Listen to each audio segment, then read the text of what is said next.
Your bank account holds a number, but that number doesn't represent anything real.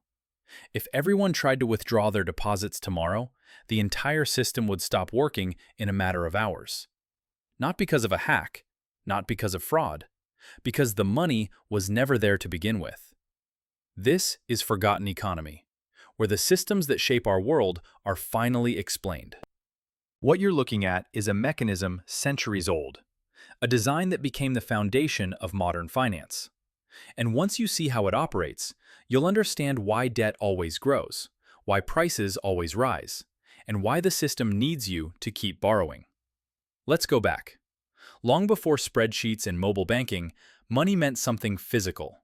Gold, silver, coins you could hold. If you were wealthy in medieval Europe, you had a problem. Carrying valuables was dangerous. Thieves, highway robbers, wars. So people turned to goldsmiths, men with strong vaults and armed guards. You'd leave your gold with them. They'd give you a receipt, a piece of paper saying you could come back any time and collect what was yours. Over time, something shifted. People realized they didn't need to retrieve the gold itself. They could just trade the receipts. After all, the paper represented the value.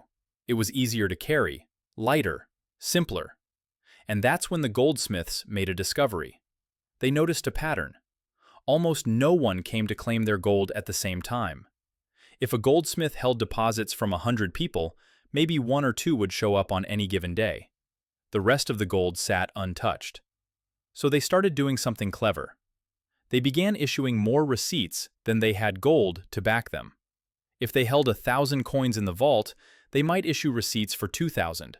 Then they'd lend out those extra receipts, at interest. They were lending gold that didn't exist. As long as everyone didn't ask for their gold at once, no one noticed. This wasn't a mistake. It was the birth of fractional banking. The moment people accepted paper promises as equivalent to real assets, something fundamental changed. Money creation was no longer tied to physical limits. Banks formalized this practice. By the 1600s, entire governments were using it. The Bank of England was founded in 1694, not to help the public, to solve a problem. The crown was buried in war debt. The bank lent money to the government, far more than it actually held in reserves, and charged interest on it. The debt wasn't repaid with treasure or conquest. It was repaid with taxes collected from ordinary people. Sound familiar? It's the same structure governments use today. Borrow money that doesn't exist. Tax future generations to pay for it. The United States followed the same path. Early American banks issued notes backed by gold, but they quickly learned they could issue more notes than they had gold to cover. When panic struck, depositors would rush to withdraw. Bank runs exposed the truth. The money wasn't actually there. Banks collapsed. Entire fortunes vanished overnight. But instead of ending the system, governments reinforced it. They created central banks to stabilize the design. The message was clear. Even if the money doesn't exist, we'll make sure people keep believing it does. Let's bring this into the present. Picture this. You deposit $100 into your account. You assume that money is sitting there, waiting for you. It isn't. Banks are only required to keep a fraction of it in reserve. In the past, that fraction might have been 10%. So the bank keeps $10, lends out 90. Someone borrows that 90, spends it. The merchant deposits it into their bank. That bank keeps 9, lends out 81. The cycle repeats. By the time it finishes, your original $100 has become nearly $1,000 circulating through the economy. But only $10 of it actually exists as cash. The rest? Debt. Every new dollar in the system is born as someone's promise to pay it back, with interest. If that surprised you, here's the part that changes everything. What I just described is already outdated. In the United States today, reserve requirements aren't 10%, they're 0. Since March 2020, the Federal Reserve eliminated reserve requirements entirely. Banks are not required to hold a single dollar against the deposits they take. That changes the equation completely. So what stops banks from creating infinite money? Today, the constraint isn't reserves. It's a different framework entirely, one that operates globally, written not by elected officials, but by central bankers meeting in Basel, Switzerland. We'll come back to how that works, but first, you need to see what changed in how banks actually create money. Banks don't lend from deposits anymore. They create loans first. Those loans create deposits. When you take out a mortgage, the bank doesn't pull money from a vault. It creates new money in your account by typing in a number. That money exists because you signed a contract promising to repay it. This is why more than 90% of the money circulating today isn't central bank money, cash or reserves held at the Federal Reserve. It's bank money, created the moment a loan is issued. Think about what that means. The money in your checking account isn't the same as the money the Federal Reserve prints.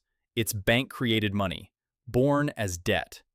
The money supply expands as long as banks can find borrowers, and it contracts when borrowers can't pay. That's why every financial crisis is fundamentally a crisis of confidence. When borrowers default, or when banks can't roll over their own debts, the entire system starts to crack. So if reserves don't limit lending anymore, what does? The answer is capital requirements, rules set under an international framework called Basel. These rules were created after a series of crises, especially 2008, by central bankers at the Bank for International Settlements, the central bank of central banks. Here's the mechanism. Banks must hold enough equity capital to absorb potential losses. If a bank wants to make a risky $100 loan, it might be required to hold $8 of its own money, shareholder equity, as a cushion.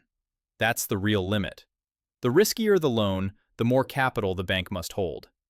On top of that, banks must prove they can survive short-term liquidity shocks. Cash, government bonds, assets they can sell quickly.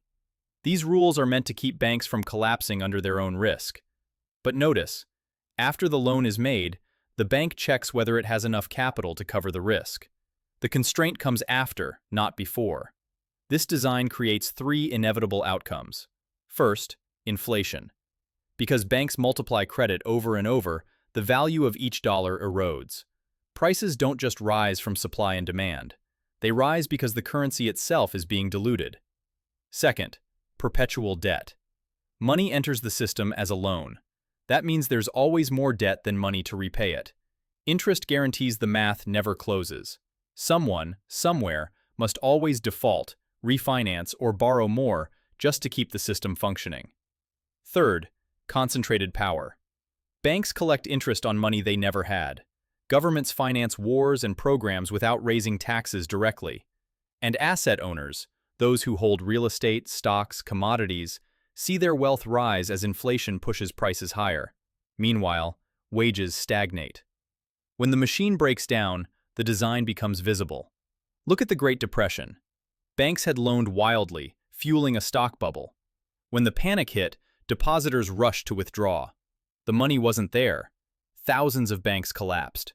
The same pattern appeared in 2008. Banks had multiplied credit through mortgage-backed securities, creating a housing bubble built on the same principle. More promises than reality. When defaults spread, the system nearly collapsed. Governments and central banks pumped trillions into the system to keep it alive. They didn't fix the problem. They reinforced the structure. Because without it, the modern economy stops. This is a global story. In the US, reserve requirements are gone. In Europe, the UK, Canada, Australia, reserve requirements had already faded into irrelevance. They all operate under Basel rules now. In emerging economies like China, India, Brazil, reserve requirements still exist, often in double digits, and they're used to control lending. But even there, Basel capital rules shape what banks can do. No matter where you live, the leash on money creation isn't physical reserves. It's international regulations written in Switzerland. Here's the uncomfortable truth. The system cannot afford for people to be debt-free. If every household paid off their loans tomorrow, the money supply would collapse. Banks would have nothing to lend. Economic activity would freeze. The design depends on participation, on people borrowing, spending, believing the numbers on their screens represent something tangible. You're not just a customer, you're the collateral. This is why history matters. The mechanism Goldsmiths used to generate profits has been scaled into the foundation of modern finance. And the dangers haven't changed. Bank runs in the 1800s, the Great Depression, the 2008 financial crisis. All reminders that when confidence cracks, the structure collapses. And each time, the response follows a familiar pattern. Reinforce the system, restore confidence, and move forward.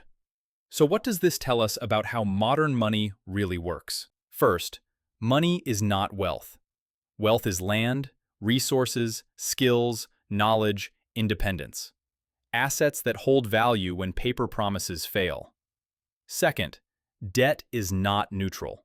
It's the engine of a system designed to benefit lenders, governments, and asset holders, not you.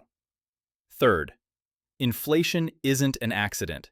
It's embedded in the design. Every year, you're running harder just to stay in place. Does this mean collapse is inevitable? Not necessarily, but it does mean you need to rethink your relationship with money. Saving cash in a bank won't protect you. Trusting the system blindly won't free you. Building real wealth, assets that survive outside the cycle of inflation and debt, is the only path to financial security. The lesson isn't fear, it's clarity. History doesn't repeat exactly, but the patterns do. The Goldsmiths of medieval Europe, the bank panics of the 1800s, the housing bubble of 2008, all variations of the same story. A system that multiplies promises beyond reality, and a public that believes until belief becomes impossible. This story isn't over. Every major financial crisis we've lived through is a reminder that the system's stability rests not on gold or productivity, but on confidence. And confidence is fragile. So the next time you check your balance, remember, most of it exists only as data, born from a system of debt designed around a trade-off most people never see. Understanding how the system works changes how you see money, and why history keeps repeating the same patterns.